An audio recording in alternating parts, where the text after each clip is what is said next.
Baik, Assalamualaikum warahmatullahi wabarakatuh. Waalaikumsalam warahmatullah. Selamat, selamat siang ini Bang Daniel. Pertama saya akan memperkenalkan dulu narasumbernya. Narasumber ini rekan-rekan mahasiswa, rekan-rekan akademisi adalah pribadi yang ternyata menarik dan saya baru tahu ternyata lebih muda dari saya. Jadi Bang Daniel ini kelahiran tahun 82 ternyata, masih muda sekali. Jadi untuk teman-teman mahasiswa yang mempelajari pribadi-pribadi yang unggul, cocok ini untuk mempelajari beliau. Beliau itu pendidikannya dari sarjana akuntansi publik, kemudian mengambil pendidikan di Universitas Indonesia. Beliau mengambil bidang yang sangat juga menarik, itu tentang kebijakan publik. Orientasinya belum keluar jauh dari bidang keuangan. Dan terakhir, selama menempuh pendidikan S3 di Universitas Diponegoro, beliau ambil ilmu ekonomi.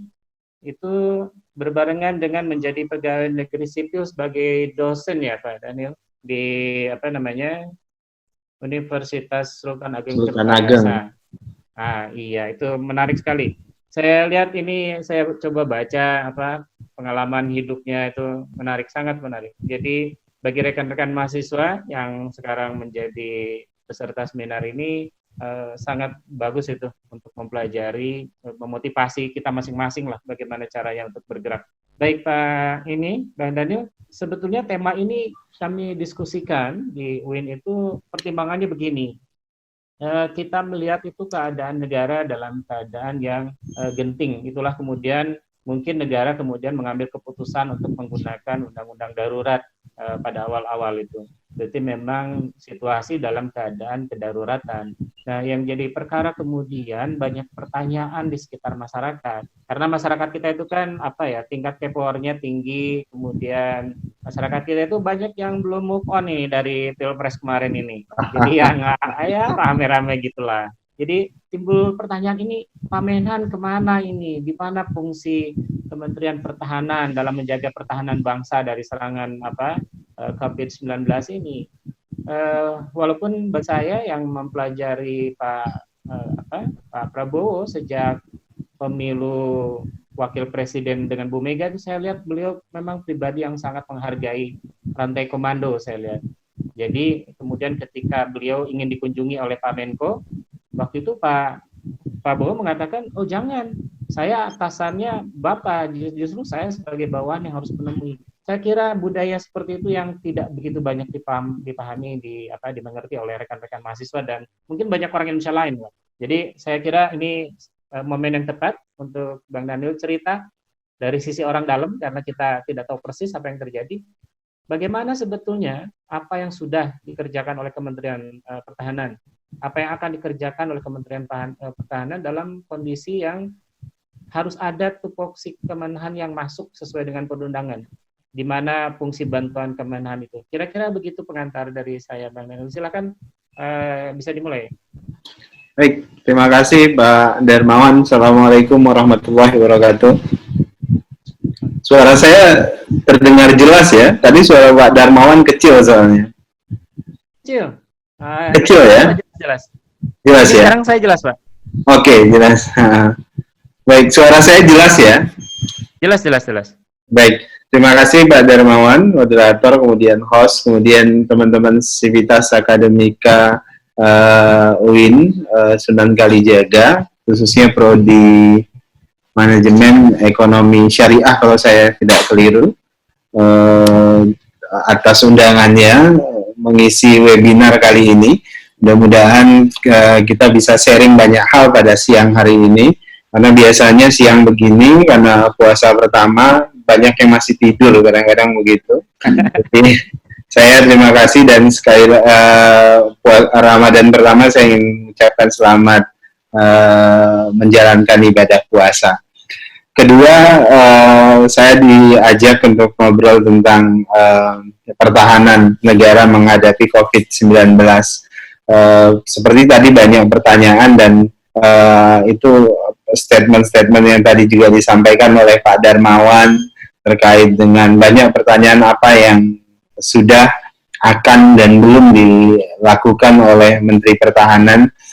Bahkan di sosial media juga hal serupa kemudian muncul, ada yang sambil ngeledek Pak Prabowo kemana dan segala macam gitu ya.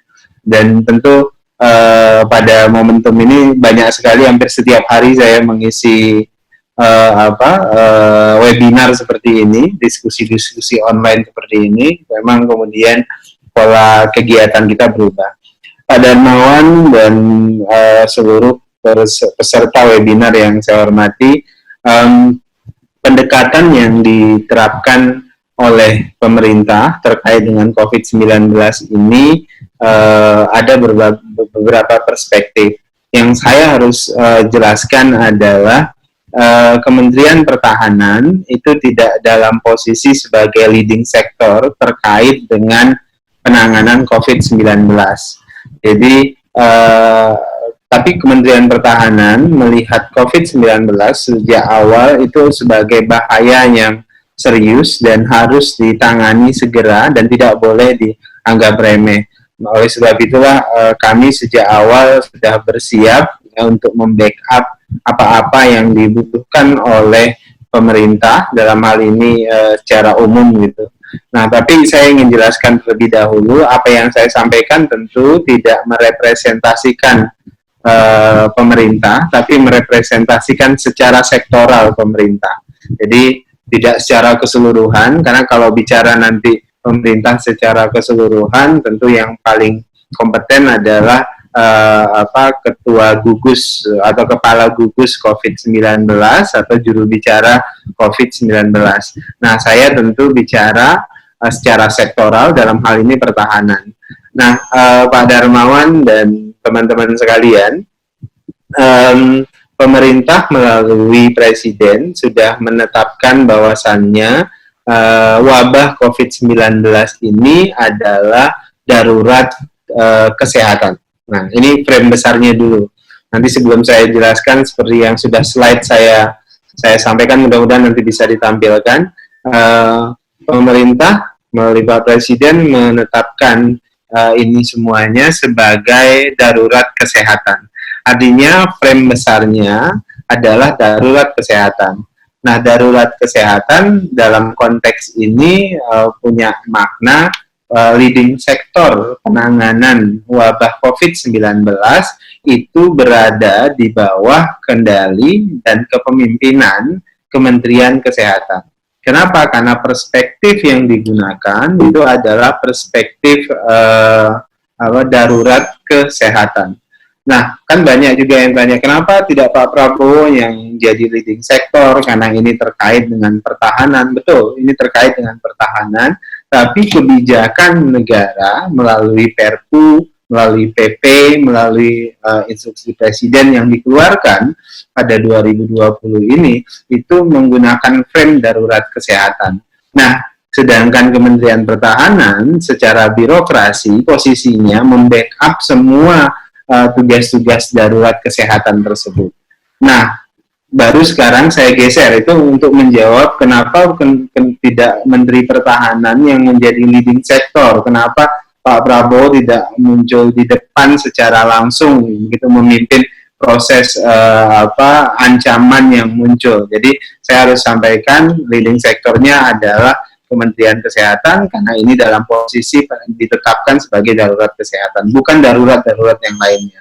Nah, saya baru masuk kepada hal yang sektoral. Bagi Kementerian Pertahanan, apa yang terjadi hari ini adalah ancaman serius, ancaman terhadap pertahanan kita.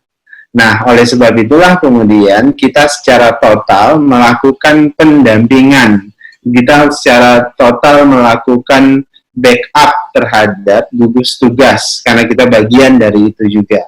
Nah, saya harus jelaskan, pendekatan dari kita semuanya, pendekatan dari Kementerian Pertahanan, perang terhadap COVID-19 ini kita sebut sebagai perang semesta lawan COVID-19. Nah, saya minta tolong kembali ke slide pertama.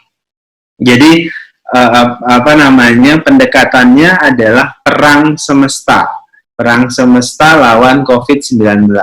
Saya mau buka perspektifnya terlebih dahulu. Bapak Ibu sekalian dan adik-adik mahasiswa, yang namanya pertahanan itu di Indonesia based on threat. Kita berbasis ancaman. Jadi pertahanan itu dibangun berbasis ancaman. Apa ancaman yang muncul misalnya di Indonesia dan di dunia? Ini di slide pertama ini kita lihat pertahanan itu segala upaya kita lah sebagai bangsa, sebagai negara untuk menjaga kedaulatan, keutuhan wilayah NKRI, keselamatan dan sebagainya dari ancaman based on threat. On threat, jadi ancaman berbasis ancaman. Apa ancaman yang muncul? Bisa di slide berikutnya. Ancaman yang bisa muncul itu ada 3. Ancaman pertama adalah ancaman militer dalam bentuk agresi, misalnya pelanggaran wilayah, sabotase, aksi teror bersenjata dan sebagainya. Ini adalah ancaman militer. Ancaman yang kedua yaitu adalah ancaman non militer. Bencana alam, kemudian pencurian SDA, terorisme, radikalisme, narkoba, serangan cyber, nah termasuk serangan biologi, wabah, penyakit, dan sebagainya. Nah, kemudian yang kedua itu adalah ancaman hibrida. Ancaman hibrida itu adalah gabungan ancaman militer plus ancaman non-militer. Jadi misalnya, ada wabah penyakit, kemudian itu disengaja diproduksi menjadi senjata biologi. Nah, itu namanya ancaman hibrida. Atau ada ancaman agresi militer dibarengi dengan upaya mengkooptasi melalui ideologi. Itu ancaman hibrida. Ada ancaman misalnya pemberontakan yang dibarengi dengan serangan cyber dan sebagainya. Itu ancaman hibrida. Nah, sesungguhnya hari ini yang paling banyak kita hadapi itu adalah ancaman hibrida. Nah, berbasis 3 ancaman inilah Kemhan bekerja. Kemhan menyampaikan apa yang harus dilakukan. Maka kita memposisikan upaya melawan COVID-19 ini sebagai perang semesta. Perang melawan ancaman-ancaman ini.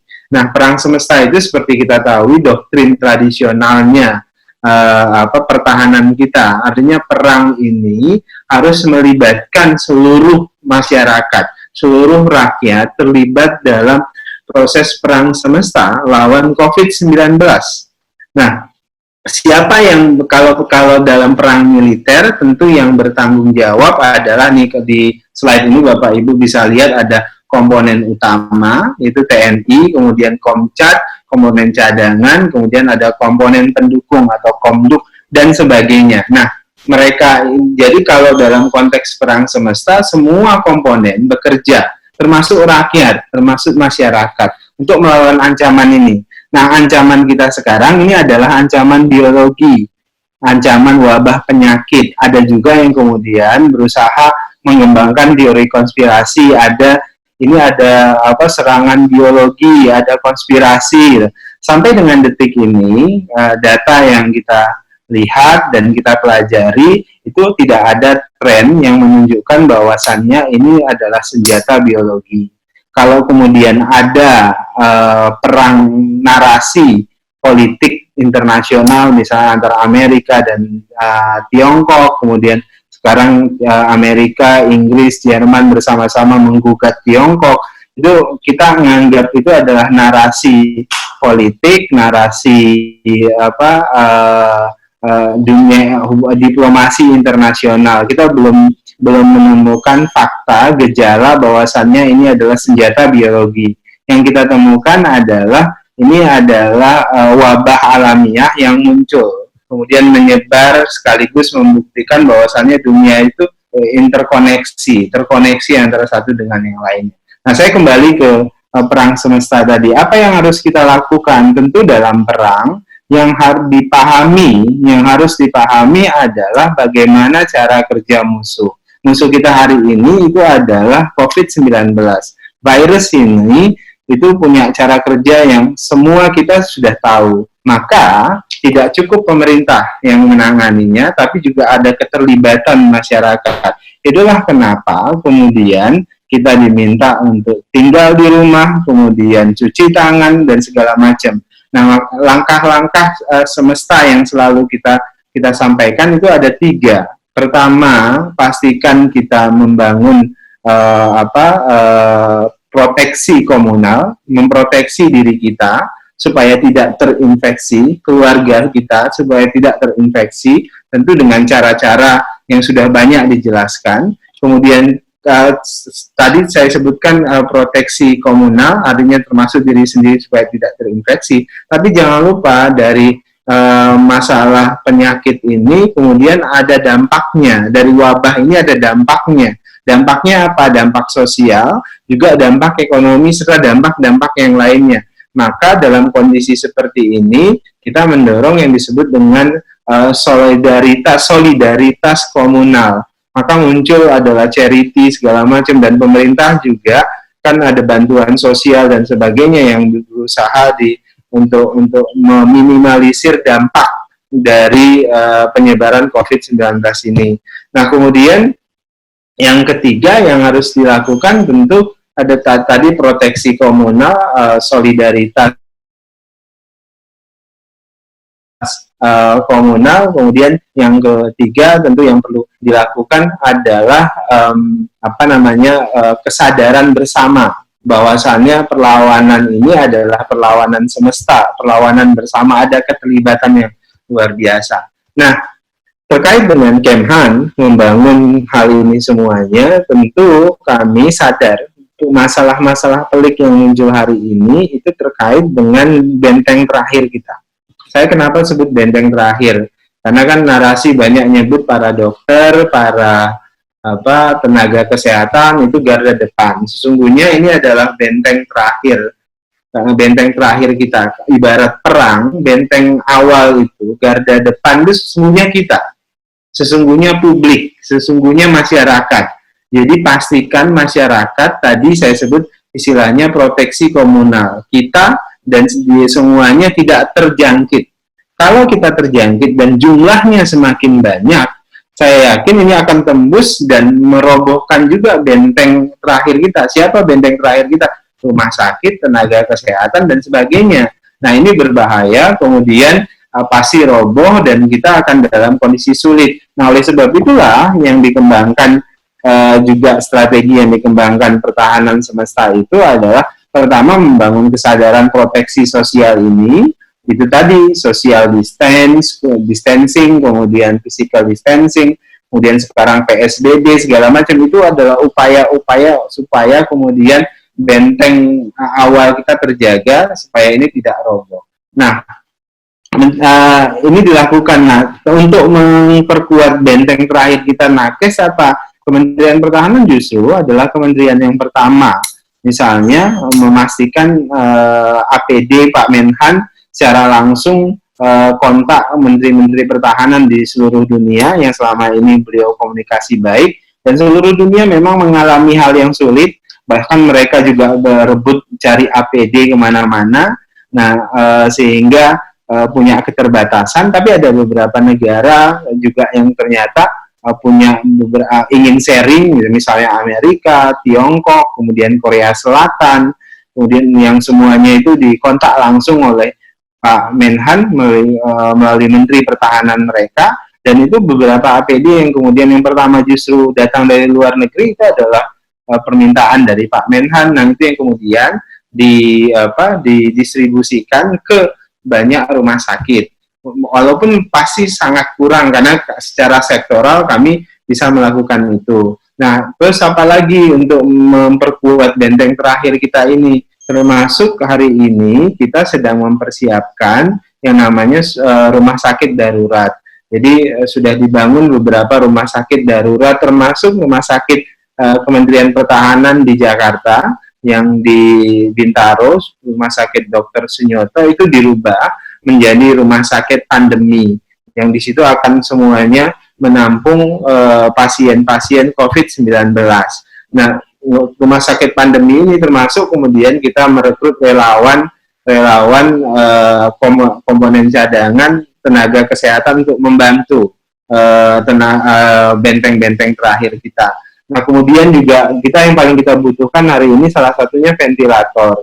Nah, Pak Menhan sudah mengontak seluruh industri di dalam negeri supaya kemudian bisa memproduksi ventilator, dan termasuk adalah masker kan juga N9 masker medis semuanya juga sengaja kita minta supaya diproduksi dalam negeri semaksimal mungkin, karena hampir di seluruh dunia juga mengalami kesulitan terkait dengan APD. Nah, ini sekarang dimaksimalkan semuanya satu persatu secara perlahan. Jadi kalau orang bilang Pak Menhan tidak kerja dan tidak ngapain-ngapain, tentu keliru, karena terus terang bukan karakter Menhan untuk kemudian agak ekstravaganza begitu untuk melakukan sesuatu kemudian beliau ngomong macam-macam. Beliau tahunya kerja, dan seperti tadi juga disampaikan Pak Darmawan, Pak Menhan patuh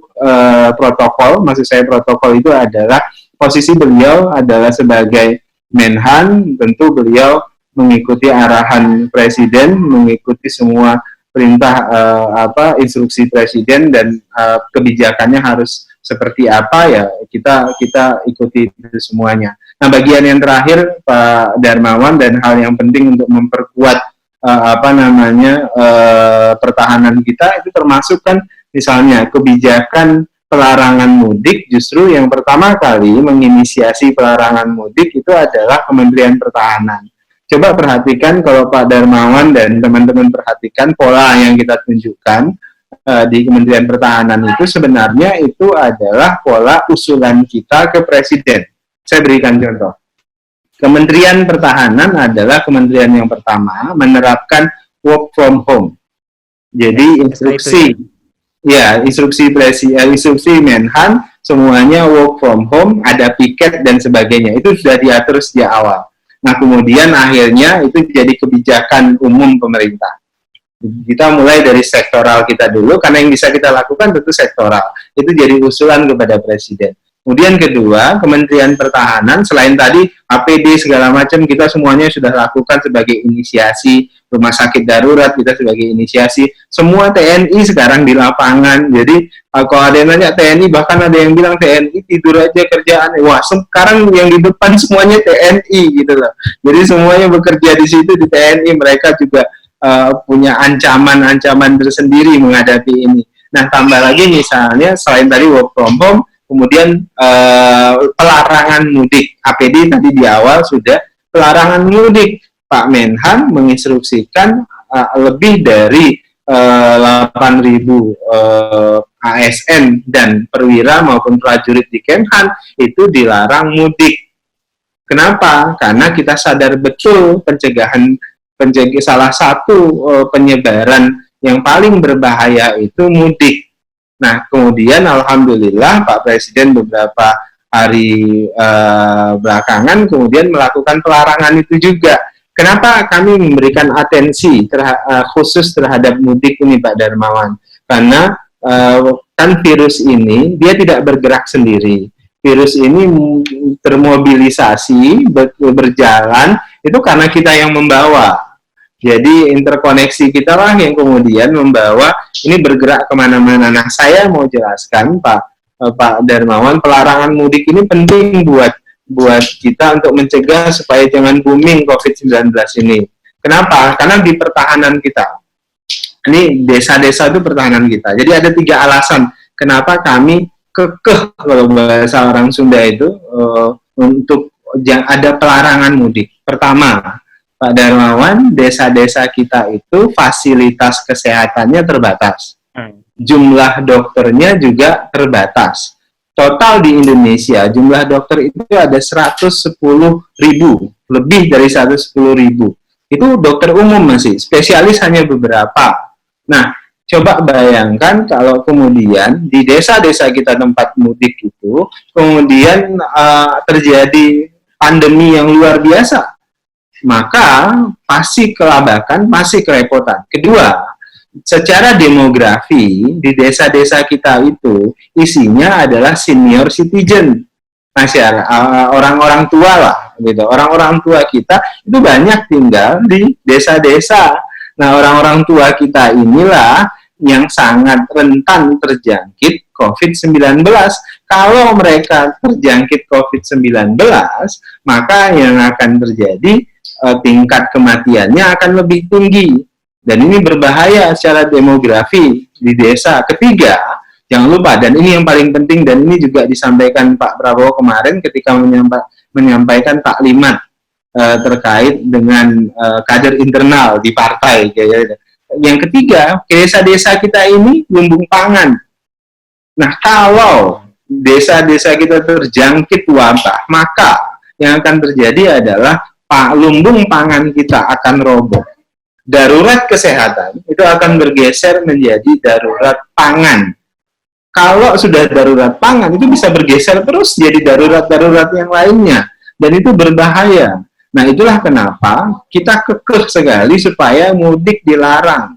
Kita sampaikan kepada dan alhamdulillah kan sudah jadi keputusan pemerintah. Tadinya Kemhan hanya bicara secara sektoral, sekarang sudah jadi keputusan pemerintah secara umum. Nah, ini 3 hal yang bagian penting. Nah, bagian terakhir yang ingin juga saya sampaikan, Pak, ya, dan ini juga jadi instruksi Menhan, dan mudah-mudahan juga bisa didengar oleh masyarakat terkait dengan ketahanan pangan, Pak Darmawan. Jadi baru kemarin Pak Menhan menyampaikan taklimatnya agar masyarakat, kalau ke TNI sudah disampaikan supaya TNI menjadi dinamisator dan inspirator terkait dengan ketahanan pangan, supaya menggunakan lahan-lahan yang ada untuk menanam tanaman-tanaman pangan. Nah, pun demikian hari ini kami berharap dalam kondisi seperti ini impor pangan itu tidak dimungkinkan. Kenapa? Karena seluruh dunia itu sekarang mengalami hal yang serupa. Ini ibaratnya seluruh dunia dan seluruh negara sedang mau selamat masing-masing, menyelamatkan negaranya masing-masing. Nah, itulah kenapa saya menggunakan istilah tadi komunal. Pastikan ketahanan pangan di komunitas kita itu kuat. Makanya kita dorong misalnya ada lahan-lahan yang tidur semuanya dimanfaatkan, pertanian dimasifkan di komunitas-komunitas yang ada. Kami selalu menyebutkan, tadi istilah saya gunakan proteksi komunal, solidaritas komunal, kemudian menjaga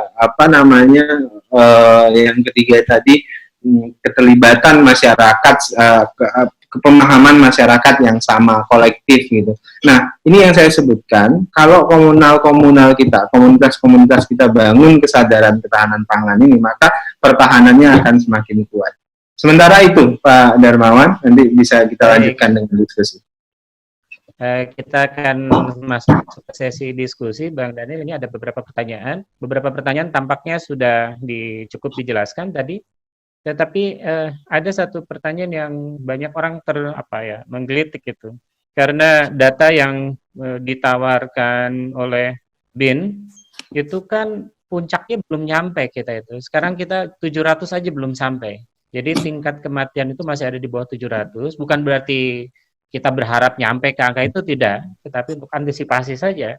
Maka persoalannya menjadi tidak hanya sekedar orang boleh mudik atau enggak mudik, beda definisi mudik dengan pulang kampung misalkan, komentar-komentar receh seperti itu. Tetapi ini memang permasalahan di masyarakat, Kang Daniel. Jadi misalkan saya kebetulan waktu kemarin itu ketika surat edaran dari Pak Menteri Pertahanan, kebetulan saya sudah hari kedua ada di Bandung, Pak. Kebetulan pulang kampung, jadi tidak berniat melawan perintah SK itu.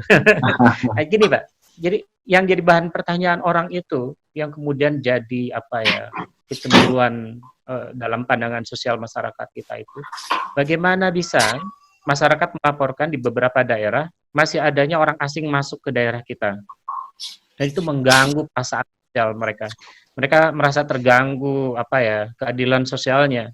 Kenapa orang lain masih boleh datang berbisnis, berusaha, mencari uang, sementara rakyat kita itu diperlakukan dengan tidak nyaman. Nah, bagaimana posisi Kemenhan menghadapi keresahan masyarakat ini? Karena ini bukan keresahan sepele menurut saya. Ini bisa menjadi keresahan yang meledak di kemudian hari jika kita membiarkan. Itu kira-kira bagaimana? Iya, ini repotnya kalau di pemerintahan ini Pak Darmawan, saya baru kali ini ada di pemerintahan. Selama ini saya di kampus terus gitu. Jadi kalau di kampus paling enak sejak dulu itu saya paling enak kritik dan bisa ngomong apapun gitu. Sekarang saya objek kritik bukan pengkritiknya. Jadi tapi saya mau katakan begini, secara terbuka kita tangkap keresahan publik itu, menganggap kok kita banyak dilarang, yang masuk ini tetap ada gitu, segala macam. Pertama, ini juga kita sampaikan, Pak Menhan juga punya keresahan yang sama, kemudian disampaikan kepada pemerintah dalam sidang-sidang kabinet. Kenapa? Karena secara sektoral kita tidak menangani itu. Tentu kan kami tidak bisa mengambil pekerjaan bidang lain atau orang lain. Nah, sehingga saya sendiri selalu kesulitan terus terang menjawab pertanyaan ini secara langsung. Tapi yang jelas kita sudah sampaikan bahwasannya keresahan ini penting, dan tinggal protokol yang bisa dilakukan, pengawasan yang bisa dilakukan oleh aparat seperti apa. Karena ini ya banyak pihak yang ngomong hal yang sama, dan itu sampai juga ke kita, ke Pak Prabowo gitu. Dan Pak Prabowo memang tidak pernah komentar terkait itu karena tidak terlibat polemik. Kan ada polemik juga kemudian antar para menteri terkait dengan itu. Beliau hanya sampaikan kepada presiden keresahan. Jadi yang jelas kita bersepakat dengan keresahan itu dan kita ngebatin yang sama lah kira-kira gitu. Dan ini kita sampaikan Pak Darmawan. Baik, ini ada pertanyaan lain ini. Jadi persoalan kesiapan atau ketidaksiapan kita dalam jangka yang panjang. Kalau kita lihat yang di Eropa itu tinggi sekali, itu sudah nyampe angka 20.000, 30.000 angka kematian. Dan itu tentu kita bicara soal angkatan kerja lah. Indonesia kan persoalannya itu. Jika di Eropa, di Amerika, orang dikunci di rumah, dikarantina di rumah selama berbulan-bulan, mungkin tidak terlalu jadi masalah karena mereka secara ekonomi kuat. Masyarakat kita nggak bisa. Saya ininya cerita leluconnya begini, Bang Daniel. Ketika saya pulang hari kedua itu saya sudah mulai siap-siap. Waktu itu belum ada perintah dari Pak Prabowo atau soal tidak boleh kemana-mana itu. Itu saya langsung tanya ke istri, ke anak-anak, kira-kira kebutuhan 3 bulan ke depan itu apa saja. Kita harus beli apa, kemudian kita harus siapkan apa. Kemudian waktu itu juga saya langsung siapkan tuh kebutuhan sekeluarga. Nah ternyata sesudah diuji coba itu nggak sesederhana itu ternyata. Dan saya bayangkan saya yang pegawai negeri saja tidak siap. Ini baru bulan ke-1, berarti 1 bulan lebih berapa hari saya mengkarantina diri dan keluarga. Jadi itu tidak sanggup. Kita secara ekonomi kekurangan. Saya membayangkan ini teman-teman yang lain ini. Soal menanam, saya sudah menanam sejak bulan Februari. Februari saya sudah menanam di Jogja dan di Bandung untuk pangan. Masyarakat kan tidak siap. Nah, kalau misalkan perkiraannya ya buruk-buruknya lah. Sebetulnya di mana posisi Kemenhan kalau misalkan kan posisi Kemenhan itu sangat sentral ya kalau terjadi sesuatu yang harus diambil, kebijakan yang keras yang harus diambil. Kira-kira kalau terjadi kesulitan secara ekonomi dan tadi permasalahan sosial tadi itu kemudian menjadi ledakan besar, apa yang mau direncanakan oleh Kemenhan itu sebetulnya? Kira-kira ya, gitu. Tadi Pak Darmawan seperti saya sebutkan, salah satu upaya yang kita sampaikan adalah tadi memperkuat ketahanan pangan. Selain memang kemudian TNI diminta untuk terlibat dalam upaya-upaya perkuat ketahanan pangan itu, juga kita himbau pada masyarakat. Himbauan Pak Prabowo kemarin kan himbauan komunal, himbauan komunitas. Kalau Pak Darmawan tonton di sosial media, himbauan itu dialamatkan kepada seluruh kader partai beliau. Nah, kebetulan sebenarnya karena itu yang bisa beliau lakukan, tapi sebenarnya pesannya untuk masyarakat lebih luas supaya melakukan mitigasi, terutama terkait dengan pangan. Karena yang paling penting pangan, dan seluruh dunia akan mengalami hal yang serupa. Kemudian kedua, apa namanya, tentu dalam konteks pertahanan selain pangan tadi kita kembang semuanya untuk menanam pangan yang cukup minimal untuk komunitas kita, untuk diri kita dan sebagainya.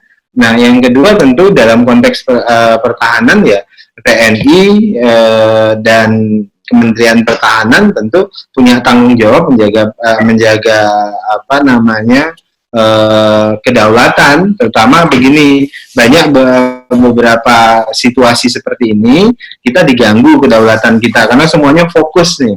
Misalnya terjadi di Papua, terjadi di beberapa daerah, orang memanfaatkan momentum-momentum ini. Nah, tugas-tugas ini tetap dilakukan oleh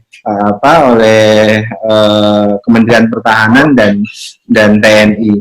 Nah, yang ketiga, Pak Darmawan, tentu banyak prediksi yang BIN punya prediksi, punya forecast yang mereka buat. Kementerian Pertahanan juga buat hal yang sama, modeling dan sebagainya. Dan memang tidak kita publish, setidaknya kita ingin gunakan itu sebagai peta jalan untuk menangani COVID-19 ini. Nah, salah satu upaya yang paling konkret itu adalah tadi kita melalui kebijakan social distancing ini di satu sisi, di sisi lain memang ya kita perkuat kesiapan istilah saya benteng terakhir tadi, Pak Darmawan.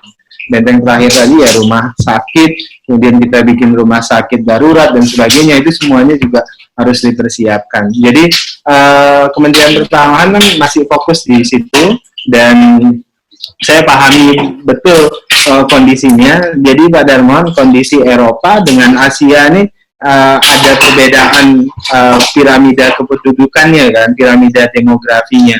Eropa mengalami aging population, didominasi oleh penduduk tua, senior citizen, sedangkan kita didominasi oleh penduduk yang mayoritas produktif. Sehingga sebenarnya kalau kita lihat piramida demografi seperti itu, maka Eropa ketika virus ini menyebar segala macam, tingkat kerentanan mereka lebih tinggi. Kenapa? Karena banyak orang tua dibandingkan dengan kita. Nah, itulah sebabnya, tapi yang berbahaya di kita itu adalah karena banyak anak muda, karena banyak usia produktif, yang paling berbahaya itu adalah OTG, orang tanpa gejala. Jadi banyak di kita itu terjangkit COVID-19, tapi dia tidak punya gejala, karena imunnya kuat, karena rata-rata usia muda, sehingga dia tidak punya gejala apa-apa. Yang paling berbahaya adalah ketika dia berinteraksi dengan orang lain, apalagi kalau mudik tadi dengan orang tua. Nah, orang tua itu imunnya lemah, nah mereka yang bisa jadi korban. Kalau Pak Darmawan perhatikan yang banyak yang orang tanpa gejala, yang diisolasi segala macam, itu rata-rata orang-orang muda yang mereka tidak punya gejala apa-apa, tapi mereka terjangkit COVID-19. Dan yang pasti punya kesulitan, membutuhkan ventilator, segala macam, mereka biasanya usia-usia tua. Itulah sebabnya social distancing ini penting sekali, kemudian ya termasuk mudik itu penting sekali, supaya jangan booming begitu, wabahnya sampai kemana-mana, apalagi kalau merobohkan desa kita. Kira-kira begitu, Pak. Ini ada pertanyaan juga dari beberapa rekan itu, persoalan. Jadi karena kita kan karantina itu kan sifatnya tidak menyeluruh ya, ada yang melaksanakan, ada yang tidak. Antisipasi apa yang dilakukan oleh Kemenhan mengenai ini? Karena saya perhatikan juga di setiap titik-titik masuk kota itu saya lihat sudah ada tentara, polisi, itu saya lihat sudah ada fungsinya. Tetapi realnya apa yang dilakukan gitu ketika ada orang dengan mudah keluar masuk wilayah itu? Karena kalau bagaimanapun kan ini tidak semua tempat ini, Bang, ada yang membolehkan orang tetap mobilitas, ada yang tidak. Kemudian saya sekarang kan tinggal di Bandung ini, pabrik-pabrik masih jalan, ribuan orang bergerak pagi-pagi itu, ribuan orang bergerak, dan sore-sore itu masih orang ribuan sampai macet. Ada masalah itu. Gimana penyelesaian? Pak Darmawan, leading sektor terkait dengan PSBB itu adalah pemerintah daerah. Jadi pemerintah daerah yang misalnya di Bandung kalau dia masuk PSBB, maka yang menjadi leading sektor yang memimpin itu adalah Pemdanya. Nah, posisi polisi itu adalah backup untuk keamanan, mereka yang menertibkan karena itu instruksinya. PSBB penertiban misalnya ya protokolnya kan misalnya berkendaraan, kalau mobil sedan harus cuman berdua, kemudian kalau mobil minivan itu minimal bertiga dan maksimal bertiga, aturan wajib menggunakan masker dan sebagainya. Nah, yang bisa menertibkan itu, bertanggung jawab menertibkan itu adalah pihak kepolisian. Nah, kemudian Kementerian Pertahanan dan TNI itu membantu proses itu. Jadi kita dalam tugas-tugas perbantuan. Jadi kita menegakkan itu, polisi yang menegakkan itu, dan tentara terlibat dalam itu. Jadi yang harus dipahami Pak Darmawan, sekali lagi ini terkait dengan wewenang dan siapa yang harus bertugas di situ, dan tentu kita bertugas sesuai dengan kebutuhannya adalah Pemda, kemudian kedua nanti ketertibannya adalah polisi, dan TNI akan juga terlibat membantu polisi dalam konteks ini. Ini sekarang ada yang pas dengan wewenangnya, maka ada yang bertanya ini Bang Daniel. Ya. Katanya begini, anggaran Bang Daniel ini ya, anggaran Kementerian Pertahanan itu luar biasa besar itu. Dan kemudian ada belanja besar-besaran yang memang beliau yang bertanya ini, Bapak Abdul Qoyum, itu menanyakan itu anggaran itu besar sekali itu. Memang saya baca di media sosial sudah dijawab sebetulnya termasuk oleh Bang Daniel sendiri.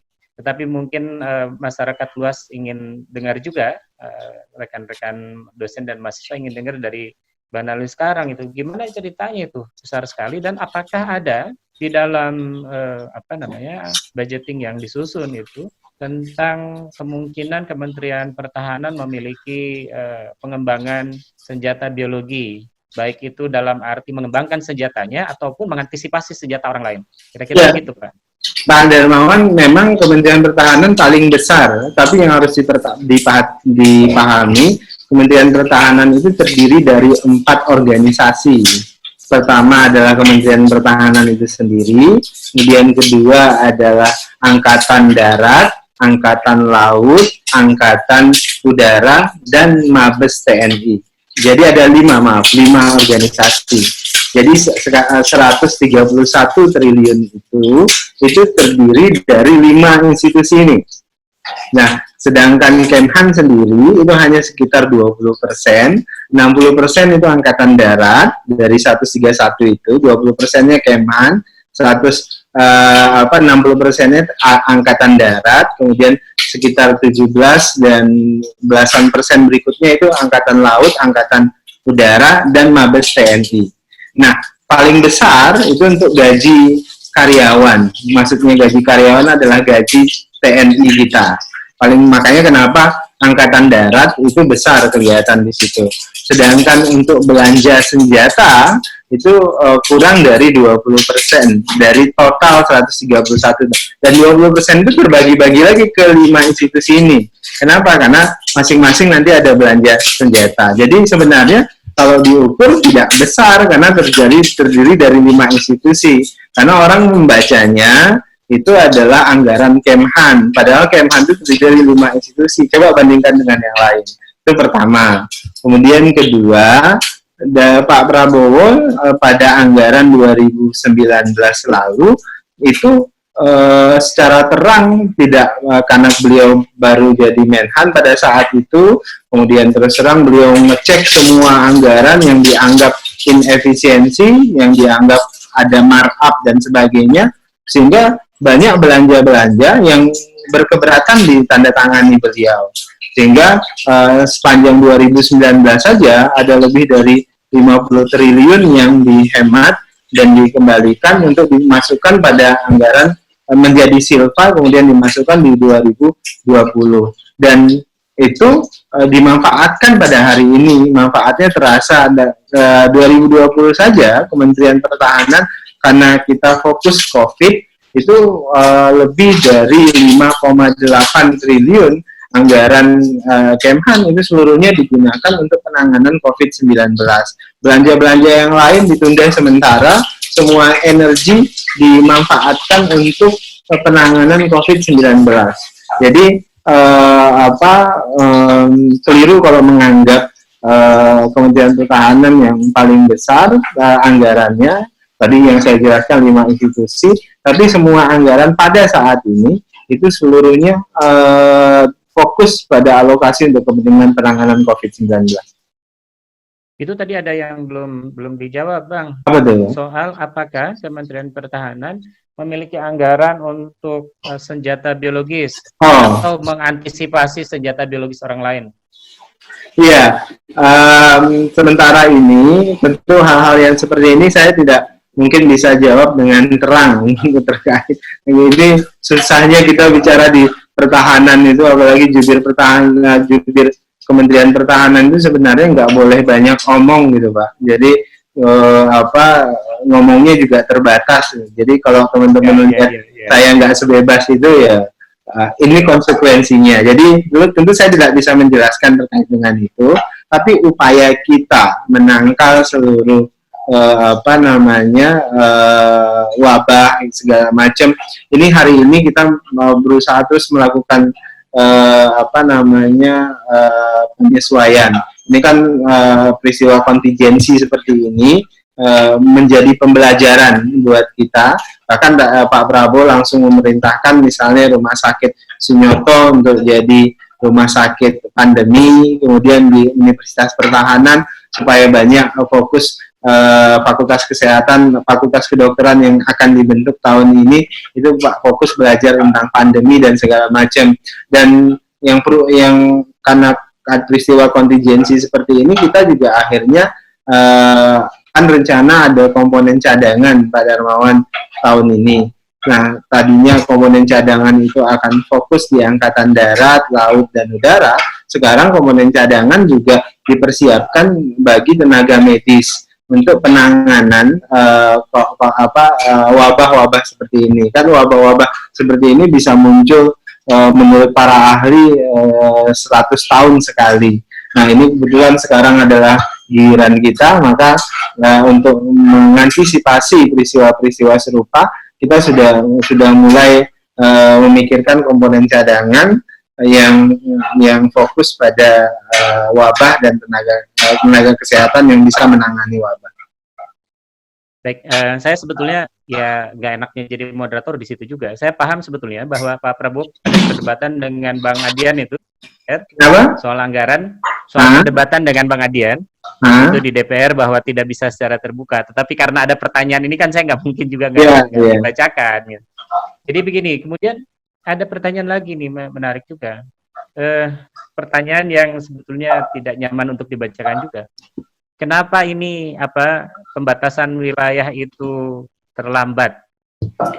Itu pertanyaan yang banyak mengganggu banyak orang gitu. Walaupun sebetulnya tadi sudah dijelaskan Kemenhan adalah kementerian pertama yang buat surat edaran WFH itu.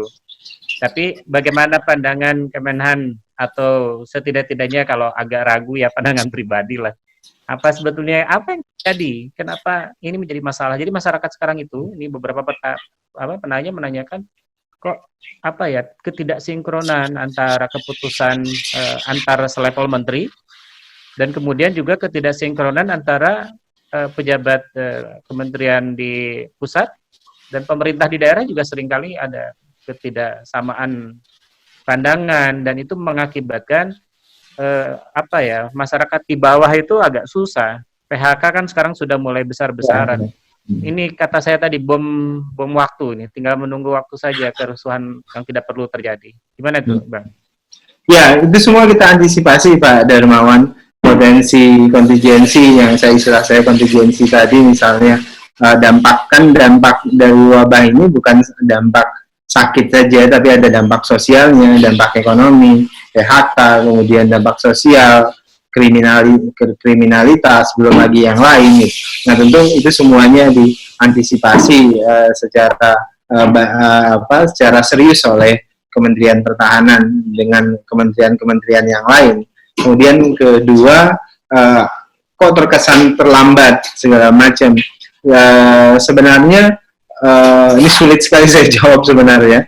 Sebenarnya yang sudah kita lakukan hari ini itu adalah berangkat dari fakta-fakta yang sudah disampaikan, sudah didiskusikan secara internal. Jadi semua kekhawatiran kita terkait dengan wabah ini sebenarnya sudah jadi diskursus internal di Kemhan dan itu juga sudah diwanti-wanti kepada pemerintah secara keseluruhan. Nah tentu perspektifnya kan agak berbeda-beda tadi saya sebutkan dan saya pikir wajar dalam konteks misal perspektif di masing-masing kepala ada menteri yang punya perspektif seperti ini, kemudian perspektif pemerintah daerah segala macam. Tapi pada ujungnya semuanya bermuara kepada presiden. Keputusan presiden itulah yang kemudian menjadi keputusan final bagi apapun wacana, apapun perspektif yang lahir. Kalau kemudian terkesan terlambat, terkesan telat, saya pikir itu silakan menjadi penilaian dari masyarakat atau publik. Yang jelas pada hari ini bagi kita tidak ada waktu lagi untuk saling menyalahkan. Ini waktunya gotong royong, kalau dalam bahasa UIN Kalijaga waktunya bertahun, gitu, saling tolong menolong, karena seperti juga disampaikan Pak Prabowo kemarin ketika menyampaikan taklimat beliau, politik itu nanti dulu kita pikirkan. Anda yang kecewa, Anda yang tidak senang, Anda yang punya beban masa lalu politik dan sebagainya, lupakan dulu. Sekarang bertahun, tolong menolong dan pastikan kita bisa keluar dari COVID-19 ini.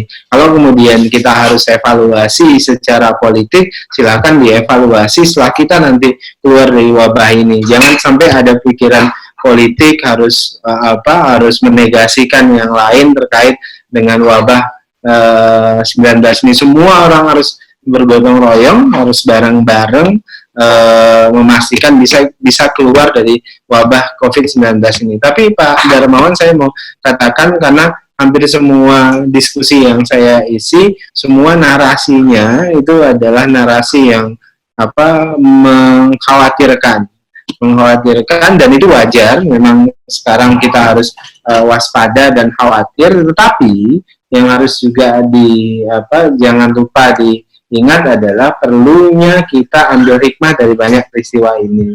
Misalnya kan sekarang kita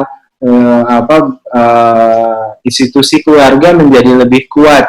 Kenapa? Karena kegiatan kita di dalam rumah bersama anak istri itu intensitasnya lebih tinggi, sehingga ada takliful qulub, ikatan hati yang kuat sekali di antara anggota keluarga. Nah, ini adalah momentum juga bagi di pertahanan keluarga, bagaimana pendidikan keluarga itu bisa diperkuatkan. Selama ini anak-anak kita kontrakkan ke sekolah, kemudian kita nggak tahu menahu, kita serahkan sepenuhnya. Nah, ini momentumnya kita hadir penuh untuk pendidikan anak-anak kita. Nah, secara ekonomi juga kami melihat ada keseimbangan baru pasca COVID ini. Keseimbangan baru itu adalah ada teknik-teknik kerja yang efisien. Ternyata yang namanya produktivitas itu bisa meningkat, tidak harus selalu ukurannya hadir di kantor dan sebagainya, tapi juga bisa menggunakan teknologi seperti ini lebih hemat dan lebih menjangkau banyak